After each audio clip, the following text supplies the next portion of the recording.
Namaste everybody, and just looking at our journey of ascension and to how we, as we evolve, need to keep a finer check on our judgment and understanding that we're making soul choices in every single moment.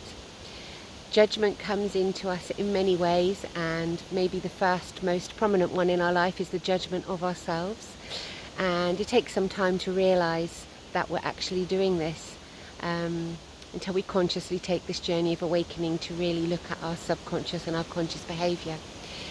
But that journey of judgment of ourselves often means that we don't need any other critic, because we're often quite harsh on ourselves. It keeps us in check, but also it can go into that negative behavior. And then very often we will have triggers. Other people will trigger us into that judgment of ourselves, and that will still be from a subconscious behavior or belief that we need to look at. That's what the triggers are for. And then there's judgments of others that we try very hard consciously not to make, but again we make them in every moment, and it's an illusion to think that we don't. It's just to come from that higher space. But as we live a human existence and interact, judgments are based on our choices, and we do them in every moment. Once you have reached that space of what we would say as experiencing a deep awakening, we feel into this beautiful space of nothingness, this bliss, this conscious awareness of infinity, all that we are, and way beyond. And we then start to look at how this can come into a unity, and how this can then shift ultimately into this oneness, that we have this awareness of what we are and who we are. There's so many layers to this.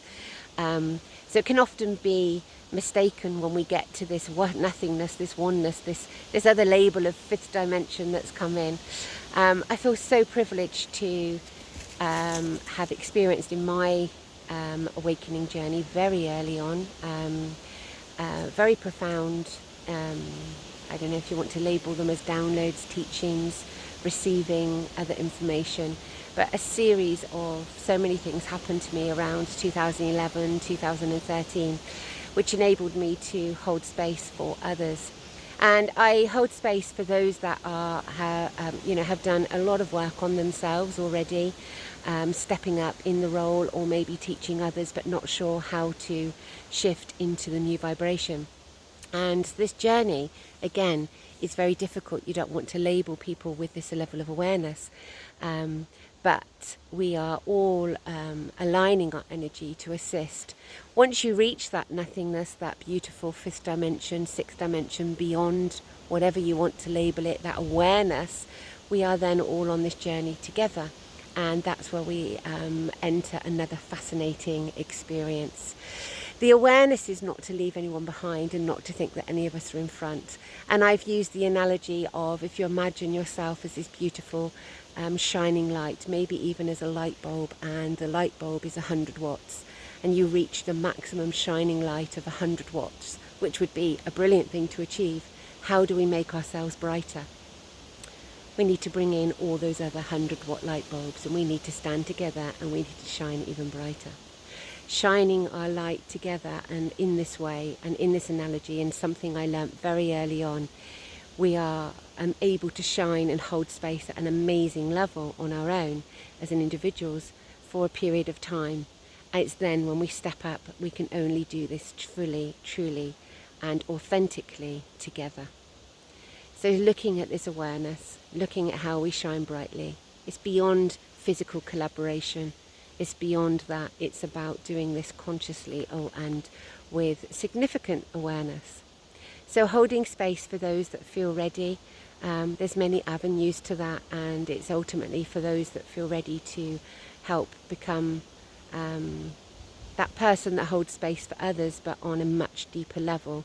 It's meditation has been the core that I've been bringing to everybody at this moment, along with my Awakening Healing program, because those are the tools to bring you to the space to shift into what this lovely energy is. Once we realize this, we then look at It's not just to float along in our own awareness of consciousness, it's to help and hold space for others that are coming along the journey, without those labels that anyone is any better than anyone else, but understanding that we are doing this next rapid level of ascension together. This Aquarian energy is leading us that way. My full energy updates, all of my soul sessions to navigate this currently, will be in my Awakened Inner Circle. Hope to see you there. See you on the inside. Namaste.